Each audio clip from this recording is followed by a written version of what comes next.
Oke, jumpa lagi dengan Edwin di channel analisis laporan keuangan. Untuk kali ini saya bahas Goto 2026 Q1 ya. Kalau teman-teman ada analisis yang biar lengkap lebih akurat, langsung aja tulis di kolom komentar. Oke, kita lihat dulu untuk riwayat pembagian dividennya ya, dan kita udah tahu ya Goto ini memang sudah sering dibahas setiap kuartal karena selalu ada yang request ya. Goto di sini belum ada riwayat pembagian dividen. Artinya apa? Artinya perusahaan ini belum terbukti profit dari bisnisnya. Ya, gitu. Karena apa? Karena perusahaan yang bagi dividen itu udah jelas terbukti profit, ya, dan punya kondisi keuangan yang sehat, jadi dan dia ada nilai tambahnya. Jadi kalau belum bagi dividen, berarti kalau misal untung cuman untung di atas kertas saja, atau ada masalah sama bisnisnya, atau mungkin cuman memperkaya owner perusahaannya aja yang biasanya merangkap sebagai komisaris dan direksi. Ya, jadi kalau untuk Goto ya mungkin belum masuk kriteria gitu ya, harus dilihat lebih lanjut. Oke, kita langsung cek dulu untuk kas tarakasnya seperti biasa. Di sini satuan jutaan ya. Oke, kita langsung pilih ya tadi kas tarakas. Ini kita harus dicek ya setiap kuartalnya, karena kas tarakas ini adalah jumlah uang yang ada di dalam dompet perusahaan ya gitu. Jadi sama kayak teman-teman pasti selalu ngecek uang di dompet dulu gitu, cukup nggak ya. Di sini uang kasnya selalu punya fungsi ya teman-teman, untuk bayar operasional, ekspansi, dan juga untuk bayar pinjaman ke bank. Jadi nilainya nggak boleh terlalu kecil. Nah, untuk pasti kasnya di sini memang menguat 979 miliar ya, tumbuh 4,5%. Nanti kita lihat kenaikannya ini dari apa kita di laporan arus kas ya. Berikutnya kita ke tab ekuitas, gitu ya, langsung pilih saldo labanya ya. Dan memang karena yang udah biasa lihat, pasti udah tahu kalau misalnya Goto ini dia saldo labanya negatif.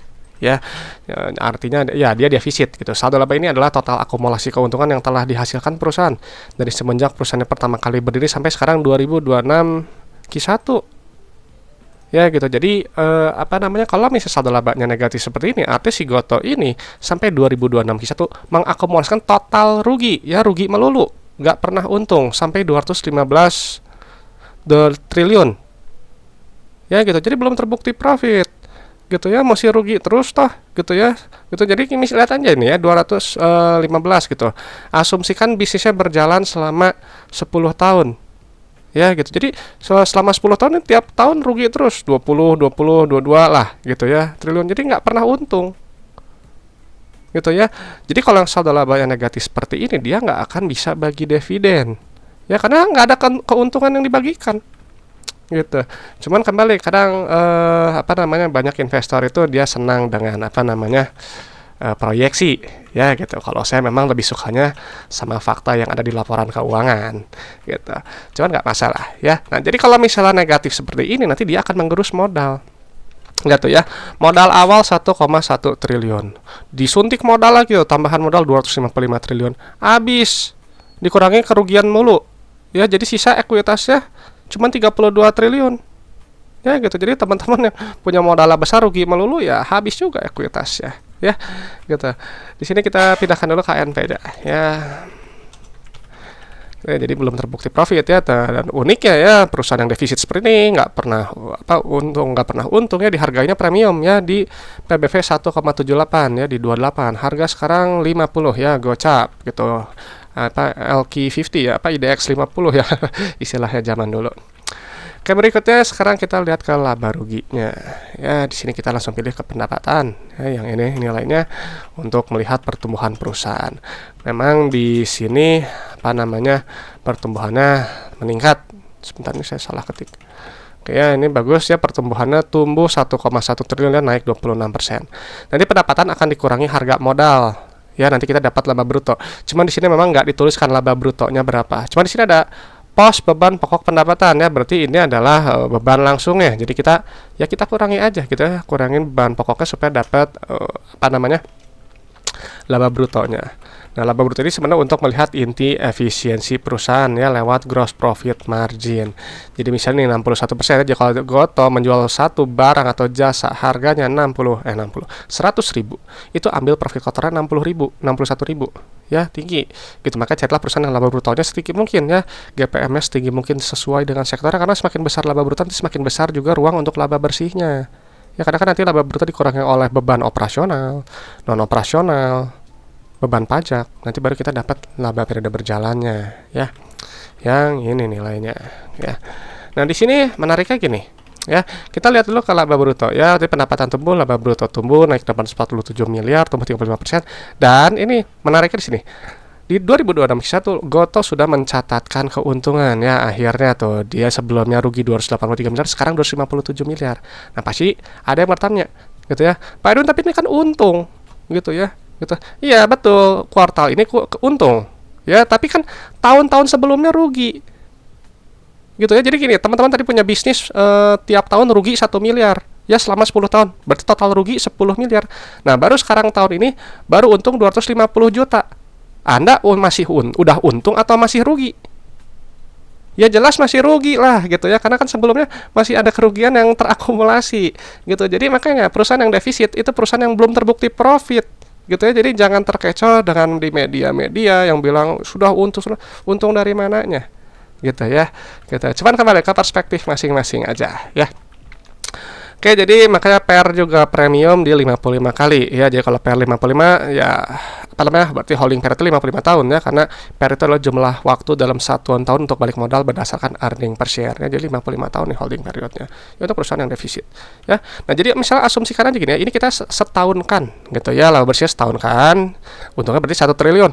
Berarti perlu waktu 215 tahun untuk bisa saldo labanya positif ya, menutup kerugian. Itu kalau konstan gitu ya. Jadi memang kondisinya memang secara profitabilitas memang sini sudah cukup berat menurut saya ya, kecuali Goto melakukan kuasi reorganisasi ya, menghapus saldo labanya dengan menyeimbangkan pos akuntansinya ya gitu ya, tambahan modalnya dihapus, saldo laba dihapus ya bisa aja, cuma kan tetap aja nggak menutup kerugian yang terjadi sebelumnya. Cuman ya itu bisa jadi syarat untuk bagi dividen. Cuman apakah mau gitu ya, itu kembali lagi aja ke pengendalinya gimana ya. Berikutnya kita lihat ke ekuitas ya, langsung pilih ke perimanan kas yang ini nilainya untuk melihat jumlah uang yang customer bayar ke perusahaan ya. Di sini uang kas, ingat ya tadi yang uang kas ini dikumpulkan untuk bayar aktivitas-aktivitas perusahaan. Dari sini tumbuh 884 miliar ya, tumbuh 18%. Jadi juga rasio perimanan kasnya bagusnya 106% gitu, jadi customer bayarnya selalu lebih gitu ya, dan juga bisa jadi tanda kalau misalnya manajemen perusahaan itu dia bisa menagih piutang-piutang yang sebelumnya belum tertagih ya. Dan si uang kas ini kita gunakan untuk bayar operasional, nanti kita dapat net CFO nih ya, wajib positif nih, ini bagus nih ya, artinya perusahaan ini menghasilkan uang tunai dari bisnisnya ya. Jadi uang yang dikumpulkan susah payah ini nggak cuma habis untuk bayar operasional aja ya. Dan ini net CFO nya tumbuh ya, naik 2,5 kali lipat ya, 761 miliar. Ini bagus nih ya, apresiasi untuk dari sisi kinerja cash flow. Lalu untuk aktivitas ekspansi usaha, di sini nilai negatif, artinya perusahaan berekspansi atau dia memelihara aset produktifnya. Ya, nah untuk periode sebelumnya ini kan nilai positif. Kalau positif, perusahaan lebih cenderung menahan ekspansi, yang sekarang udah lebih ekspansif. Ya. Berikutnya untuk aktivitas pendanaan, ini berkaitan dengan pinjaman gitu ya. Yang nilainya, kalau nilainya negatif, artinya perusahaan dia melunasi pinjamannya atau dia bayar dividen. Cuma kan perusahaan belum bagi dividen ya, jadi nggak ada juga ya. Lagian juga untuk di Q1 bisa nggak ada pos pembayaran dividen. Ya, nah karena kalau bisa ambil pinjaman kan nilai positif. Ya kalau negatif dia melakukan pelunasan tuh. Cuman di sini kita lihat ada akuisisi saham treasury ya. Ini bagus karena untuk mengurangi jumlah saham beredar ya, sehingga earning per share dan dividen per share bisa naik gitu ya. Tapi kita nggak hitung dividen ya. Karena kita lihat aja nih listed share ini terlalu besar. Ya ini jumbo sekali ya jumlah saham beredar gitu. Jadi ya kadang terlalu banyak jumlah saham beredar ya, jadi artinya nggak begitu berharga lembaran sahamnya. Ya gitu, karena kan barang yang sedikit dia nilainya lebih terapresiasi ya. Nah berikutnya kita lihat untuk resiko bisnisnya berdasarkan likuiditas dan solvensi ya. Kita kembali lagi ke atas, set lancar.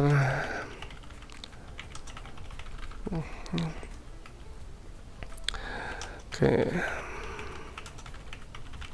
di sini lihat rasio lancarnya kuat ya di 2,65, rasio kasnya bagus di 1,9 ya, hampir 2 gitu. Jadi kewajiban depan mata 11,4 triliun gitu ya, tapi aset uang kasnya itu 22 triliun ya, jadi bisa melunasi kewajibannya dengan mudah gitu. Nah untuk short term DP di sini ada utang usaha, escrow, kayak pinjaman bank.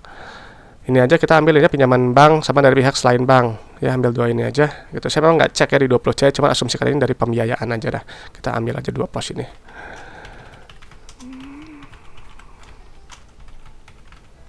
Plus 1,33. Pinjaman. Oh, ini ada pinjaman jangka pendek ya. Ini ABC. Ini ambil pos ini ya, pinjaman banknya. Pinjaman jangka pendek, pinjaman pihak selain bank. Ya, jadi ambil 3 pos ini. Nggak kelihatan ya, harusnya pinjaman bank jangka pendek ya, tapi ada juga yang menuliskan pinjaman jangka pendek seperti ini ya. Kita pindahin dulu.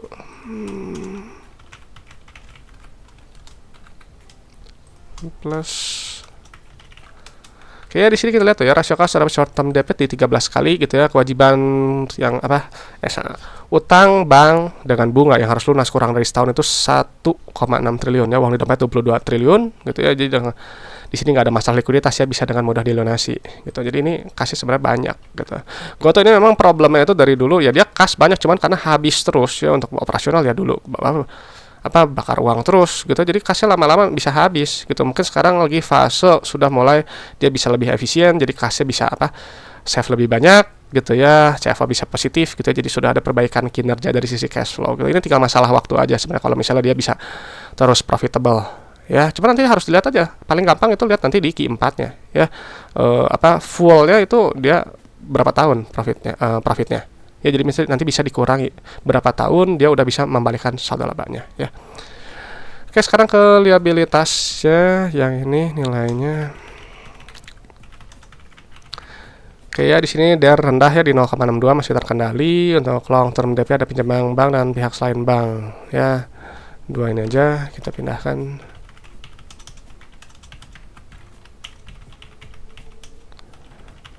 Ya, di sini lihat long term debt to equity masih bagusnya di 0,22. Cuman kembali lagi ya, buat saya kalau setelah kita pindahkan data-data keuangannya ya, Goto selama belum bagi dividen ya artinya perusahaannya belum terbukti profit ya. Jadi saya kalau bosnya saya nggak peduli mau harga naik berkali-kali lipat, mau ada isu diakuisisi sama Danantara dan seterusnya, saya nggak peduli gitu ya, karena saya mencari kualitas ya di dalam suatu perusahaan gitu ya. Karena unik sebenarnya gini, sini udah tahu perusahaan ini rugi ya, defisit gitu ya, tapi dibeli sama Danantara itu sebenarnya unik gitu ya.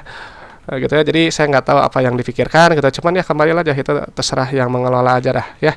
Oke, dan jadi perusahaan ini tadi nggak ada bagi dividen, nggak ada nilai tambah untuk pemegang sahamnya, masih mengakumulasikan total kerugian 215 triliun gitu. Secara PBV juga super premium di 1,78 gitu untuk perusahaan yang masih defisit. PER juga super premium di 55 kali ya. Tapi cash flow ini apresiasi ya, karena dia sudah jauh membaik sih. Ini jauh membaik, benar-benar jauh membaik ya. Nah, secara likuiditas ini lumayan bagus gitu ya. Rasio solvabilitas juga terkendali ya. Cuman buat saya yang seperti ini resikonya tinggi ya, masih perlu waktu untuk membuktikan kalau perusahaan nanti akan bisa bertahan menghasilkan profitnya di masa mendatang. Perlu waktu-waktu lama sih saya rasa. Oke, itu aja pendapat saya untuk Goto ya. Dan saya sampaikan ke teman-teman kalau analisis laporan keuangan itu hanyalah sebagian kecil dari fundamental ya, hanya menilai kinerja masa lalu. Jadi untuk prospek kedepannya teman-teman yang harus nilai sendiri. Dan saya nggak bahas harga saham ya, harga saham itu murni ke mekanisme pasar aja ya. Dan juga yang valuasi dia pakai PBV dan PER ya. Jadi kalau teman-teman ada metode valuasi lebih bagus, lebih akurat, lebih cocok untuk perusahaan seperti ini, bisa pakai price to sales ya katanya tuh, terus pakai enterprise value dan seterusnya, pakai aja lah, hitung sendiri gitu ya, karena valuasi itu sifatnya subjektif dan relatif ya, berbeda untuk tiap orang. Jadi saya rasa nggak perlu diperdebatkan ya. Oke teman-teman, itu aja, terima kasih sudah menyimak. Kalau ada pertanyaan dari request langsung aja tulis di kolom komentar. Saya Edwin dari channel analisis laporan keuangan. Sampai jumpa di video-video berikutnya.